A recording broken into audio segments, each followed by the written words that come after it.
வணக்கம் பிரவீன். மத்திய சென்னை, வட சென்னை உள்ளிட்ட பகுதிகளில் சேமிக்கக்கூடிய குப்பைகள் அனைத்துமே கொண்டு வந்து கொடுங்கையூர் குப்பை கிடங்கில் தான் கொட்டப்பட்டு வருகின்றன. கிட்டத்தட்ட இந்த கொடுங்கையூர் குப்பை கிடங்கை பொறுத்தவரையில் 50 ஆண்டுகளுக்கும் மேலாக இந்த குப்பை கிடங்கானது செயல்படுத்தப்பட்டு வருகிறது. இந்த குப்பை கிடங்கை பொறுத்தவரையில் 342 ஏக்கர் நிலப்பரப்பில் இருக்கக்கூடிய இந்த குப்பை கிடங்கில் தான் கடந்த 50 ஆண்டுகளுக்கும் மேலாக மத்திய சென்னை, வட சென்னை பகுதிகளில் இருந்து குப்பைகள் கொண்டு வந்து கொட்டப்பட்டு வருகின்றன. இங்கு மிக பழமை வாய்ந்த குப்பைகள் அனைத்துமே, அதாவது மழையிலும் வெயிலிலும் புதையுண்டு இருக்கக்கூடிய குப்பைகள் அனைத்துமே மழையில் நனைந்து இவை அனைத்துமே பூமிக்குள் மிகவும் இறுக்கமாக இருக்கக்கூடிய ஒரு நிலைதான் தற்பொழுது இருக்கிறது. இதனை சரி செய்வதற்காக மேலும் அதிக அளவில் குப்பை தேங்கி கொண்டிருப்பதால் இனி வரக்கூடிய காலகட்டங்களில் குப்பை கொட்டுவதற்கு போதிய இடம் இல்லாததால் வேறு ஒரு இடத்தில் தான் குப்பை கொட்ட வேண்டிய சூழல் ஏற்பட்டிருக்கிறது. எனவே இதனை தவிர்ப்பதற்காக மாநகராட்சி சார்பாக பயோமைனிங் திட்டமானது அறிமுகப்படுத்தப்பட்டிருக்கிறது. கடந்த 3 மாதங்களாக இந்த திட்டமானது சென்னை மாநகராட்சி சார்பாக செயல்படுத்தப்பட்டு வருகிறது. இது ஒரு புறம் இருக்க, இந்த கொடுங்கையூர் பகுதியை பொறுத்தவரையில் 100 மீட்டர் தொலைவிலேயே குடியிருப்பு பகுதிகள் எல்லாம் இருக்கிறது. இந்த குடியிருப்பு பகுதியில் இருக்கக்கூடியவர்கள் இந்த குப்பை கிடங்கின் காரணமாக பல்வேறு சவால்களை தினசரி சந்தித்து வரக்கூடிய ஒரு சூழல் தான் இருக்கிறது. குறிப்பாக மழையிலும் வெயிலிலும் இறுக்கமாக புதைந்து கிடக்கக்கூடிய இந்த குப்பைகளில் மழைக்காலங்களில் மழை நீர் பொழியும் பொழுது அந்த அழுகிய குப்பைகளில் சென்று அந்த அழுகிய நீரானது, அதாவது லிசெட் எண்ணக்கூடிய ஒரு திரவமானது உற்பத்தியாகி அந்த திரவம் நிலத்தடியில் கலப்பதன் மூலமாக குடிநீரானது பெரிதும் பாதிப்புக்குள்ளாகிறது. இதனால் இங்கு இருக்கக்கூடிய மக்கள் பெரிதும் பாதிப்புக்குள்ளாகின்றனர்.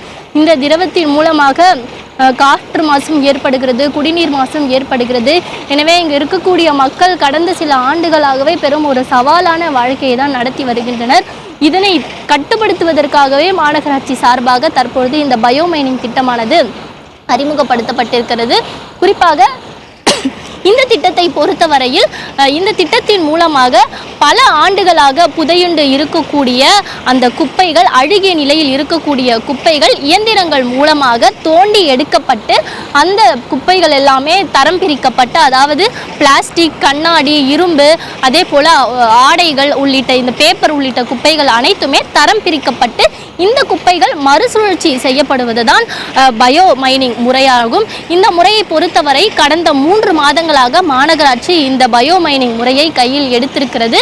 இதன் மூலமாக மிக பல ஆண்டு காலமாக மண்ணில் புதையுண்டு இருக்கக்கூடிய அந்த குப்பைகள் அனைத்துமே தோண்டி எடுக்கப்படுவதன் மூலமும் தேவையற்ற இடம் மாநகராட்சிக்கு கிடைக்கும். அதே சமயம் அழுகிய நிலையில் இருக்கக்கூடிய குப்பைகளால் அருகில் இருக்கக்கூடிய குடியிருப்பு வாசிகளுக்கு ஏற்படக்கூடிய அந்த பாதிப்பையும், காற்று மாசையும் குடிநீர் மாசையும் கட்டுப்படுத்த முடியும். அந்த மக்களுடைய சுகாதார சீர்கேட்டை கட்டுக்குள் கொண்டு வர முடியும். எனவே இந்த பயோ மைனிங் முறையானது கடந்த 3 மாதங்களாக செயல்படுத்தப்பட்டு வருகிறது. மாநகராட்சி சார்பாக இதற்கென 648 கோடி நிதி ஒதுக்கீடு செய்யப்பட்டு தற்பொழுது அந்த பணிகள் நடைபெற்று வரக்கூடிய அந்த காட்சிகளை தான் நாம் பார்த்து வருகிறோம். இந்த இயந்திரங்கள் மூலமாக நாம் காட்சிகளில் பார்த்து வருகிற இந்த இயந்திரங்கள் மூலமாக தான் நீண்ட ஆண்டுகளாக மண்ணில் புதையுண்டு இருக்கக்கூடிய பழைய குப்பைகள் அனைத்துமே தோண்டி எடுக்கப்பட்டு அவை தரம் பிரிக்கப்பட்டு மறுசுழற்சி செய்யப்பட்டு வருகின்றன.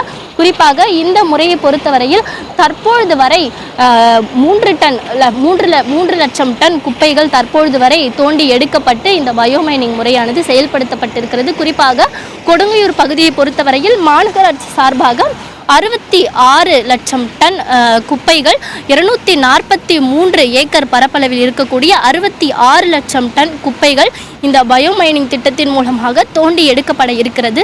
தற்பொழுது வரை 3 லட்சம் டன் குப்பைகள் தோண்டி எடுக்கப்பட்டிருக்கிறது. குறிப்பாக வரக்கூடிய மார்ச் மாதத்திலிருந்து நாளொன்றுக்கு 10 டன் குப்பைகள் தோண்டி எடுக்கப்பட்டு மாநகராட்சிக்கு அந்த தேவையான இடத்தை பெறுவதோடு மட்டுமல்லாமல் இந்த குப்பைகள் மறுசுழற்சி செய்யப்படுவதன் மூலமாக நீண்ட காலமாக மண்ணில் மக்கி இருக்கக்கூடிய குப்பைகள், நீண்ட காலமாக மண்ணில் புதையுண்டு அழுகிய நிலையில் அருகில் இருக்கக்கூடிய குடியிருப்பு மக்களுக்கு பாதிப்பை ஏற்படுத்தக்கூடிய குப்பைகள் கூட அகற்றப்பட்டு அந்த மக்களும் நலமுடன் வாழ்வதற்கு, அந்த மக்களுக்கு ஏற்படக்கூடிய பாதிப்புகளும் கட்டுக்கு கொண்டு வர முடியும். தற்பொழுது அந்த பணிகள் தீவிரமாக நடைபெற்று வருகிறது. தொடர்ந்து இந்த பணிகள் மார்ச் மாதத்திலிருந்து இந்த பணிகள் மிக தீவிரமாக நடைபெறும் எனவும் தெரிவிக்கப்பட்டிருக்கிறது. பிரவீன்.